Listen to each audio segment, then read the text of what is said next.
Hello, whiskey fans. Welcome to In the Realm of Whiskeys. This is episode 4 of the In the Realm of Whiskeys review, and today we're going to review two Midwest distilleries. They're both grain to bottle. I'm doing this partly because I was just up there this past weekend, up to Baraboo and Dane, Wisconsin, to Driftless Glen and the J. Henry distilleries. So it's really great to see the distilleries in person and meet the distiller and all the people there and try some of their different wares and their different whiskeys, gins, and whatever they may create. So if you go to our Facebook page, In the Realm of Whiskeys, you'll see some of the photos from my trip and see some of the distillery and the spirits and the columns and pot stills that are out there. So follow us on Facebook as well as on YouTube. So without much ado, I shall start with the Driftless Glen distillery. This is the one in Baraboo, Wisconsin. These just north of Madison, Wisconsin. If you know the region well enough, this is their bourbon whiskey. 60% corn, 20% rye, and 20% barley. So it's a high rye and extremely high barley for a bourbon whiskey. So you can see it's quite a dark color. This is handcrafted in Baraboo, Wisconsin. 48% alcohol, so it's 96 proof.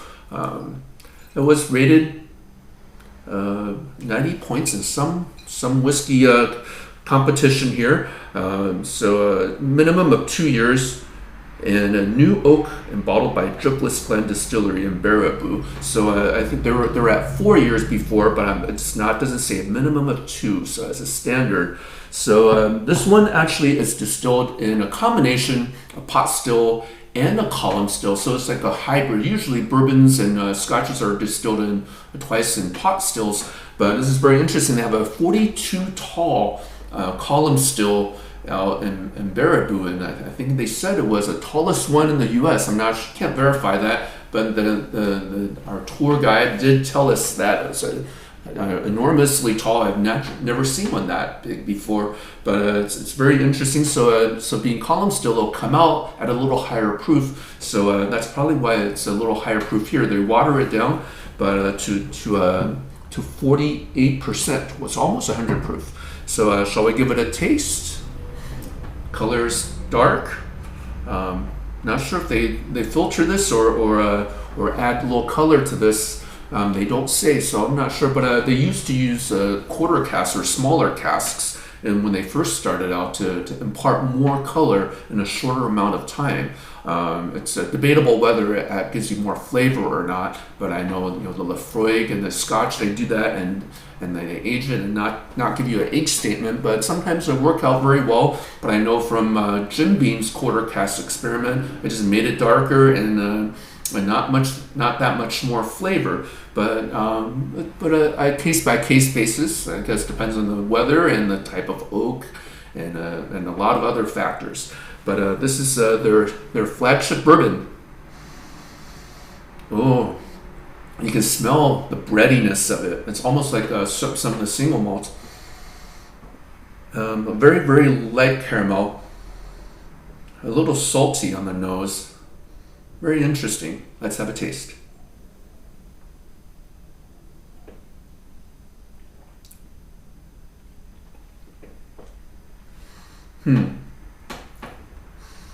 It is spicy. I do notice the barley content of this. It's very malty, bready, a light caramel.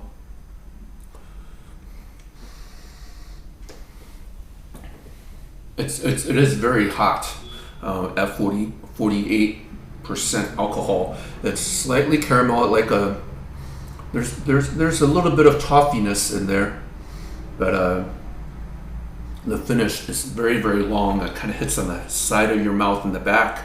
Very, very warm. I would suggest it sitting next to a nice wood fire in the winter time in Wisconsin. I can see that Driftless Glen.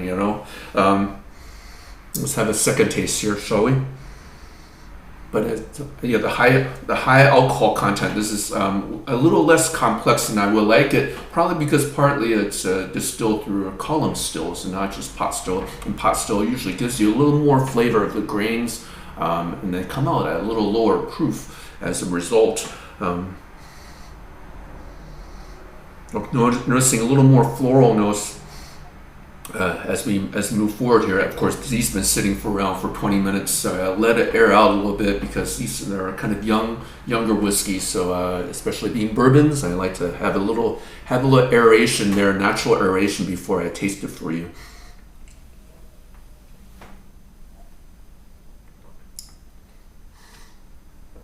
And there you have it. On the second taste, I notice a little tannic qualities, a slight bitterness, a little notes of banana, slight notes of dark fruit. And the finish is becoming more pleasant as we go. It's a medium long finish. It's very warming. So, well, that is the Driftless Glen.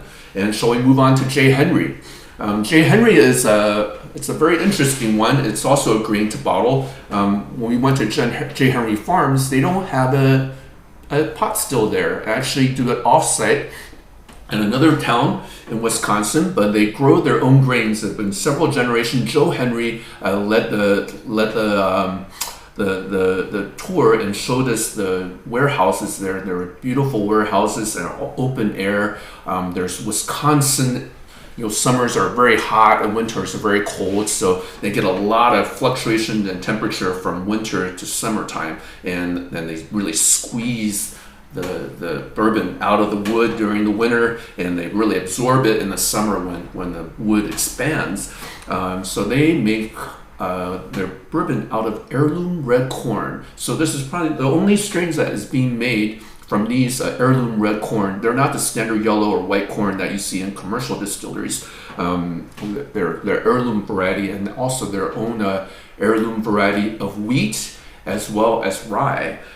This one's very interesting because it's actually a 4-grain whiskey. It not only has corn, it has rye, wheat, and barley. So the composition of this is actually 60% corn, 25% rye, and 10% wheat, and 5% barley. So it's a very high rye content, even higher than the Driftless Glen here.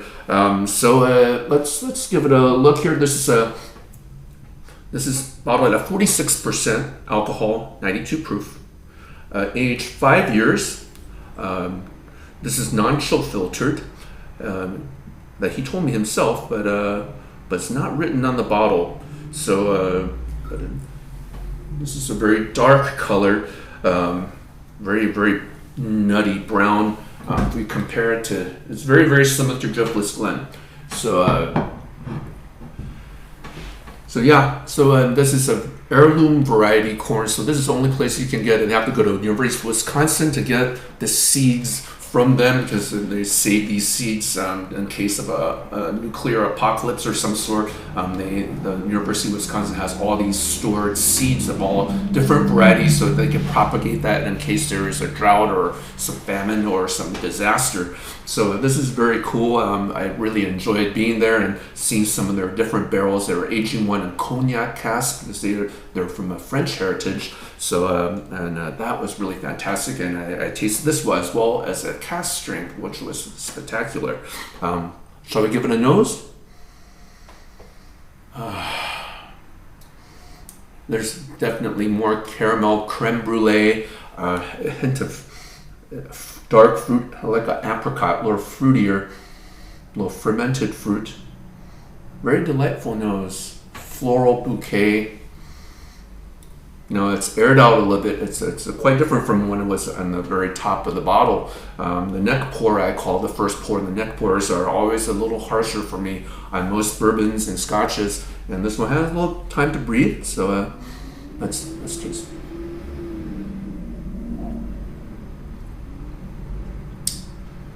It's a light caramel characteristic, slightly sweet, tiny bit tannic. but very smooth. I think that is from the wheat. But the corn itself is very different from what you expect from a Kentucky bourbon per se, or any other Indiana distilled from NGP. The corn is just not as sweet as caramelly. It is on the nose, but when you taste it, there's a slightly dark, a little flatness to the corn. You notice it's corn, but it's not sweet like you expected. But it has a complex flavor to it that it's hard to put into words. There's a little hint of allspice.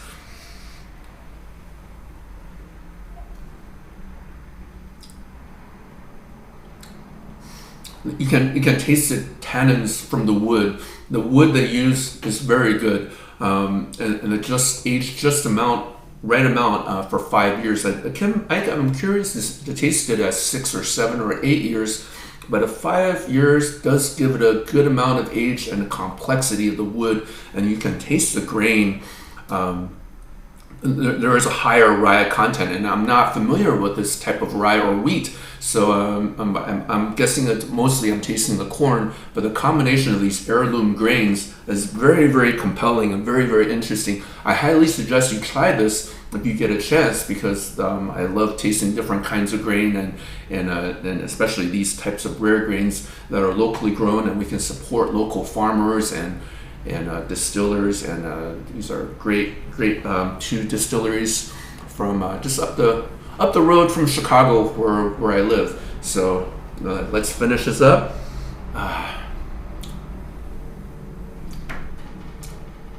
Very, very nice. It gets better as you go along, I have to say. So shall we rate these? So the Driftless Glen,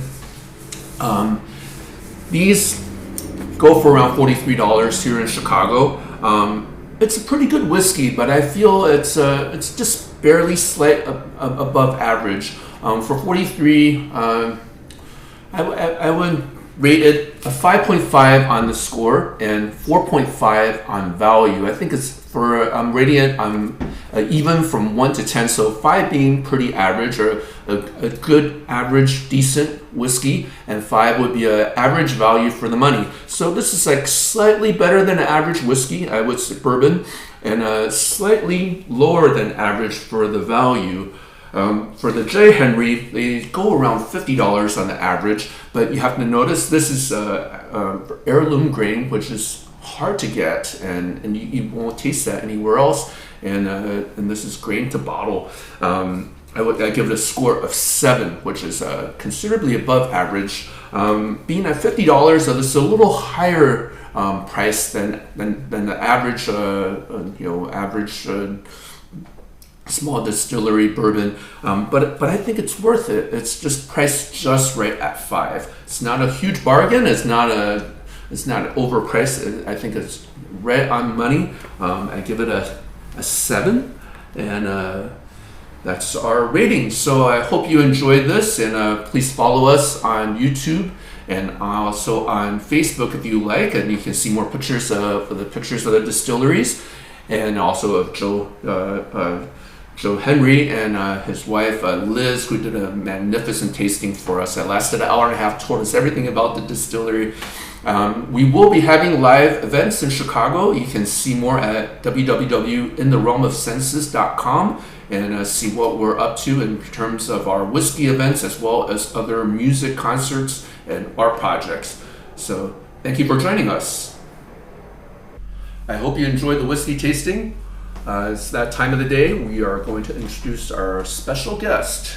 He is a seer of the future, a mystic from southern France. He is going to discern the contents of these envelopes for us.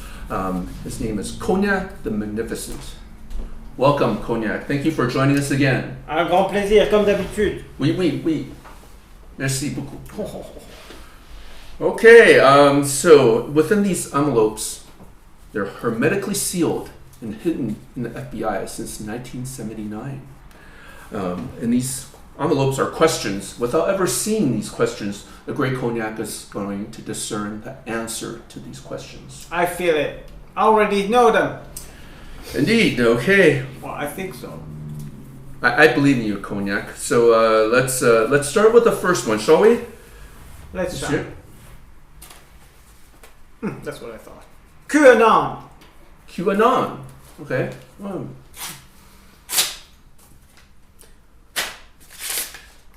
The only thing a Star Trek fan finds illogical. Q. That's a good one. I didn't know you were a Star Trek fan. I am not. I just see the future. The very distant future, apparently. All right, here we go. Here's our second envelope of great Cognac.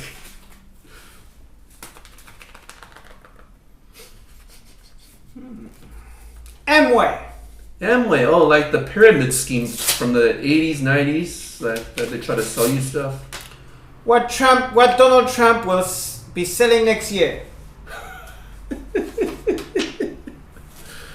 Oh, I see you can discern the future, but you have some trouble reading English. I am French. I am French.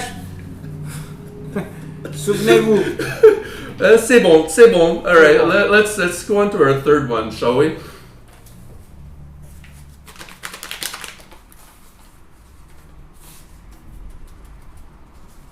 "18 years old." 18 years old.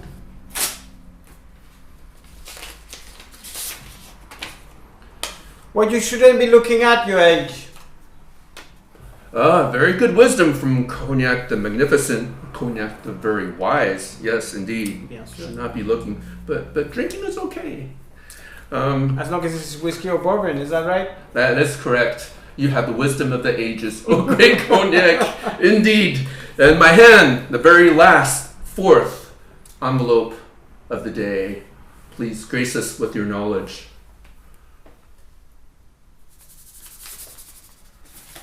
Breaking and entering. Breaking and entering.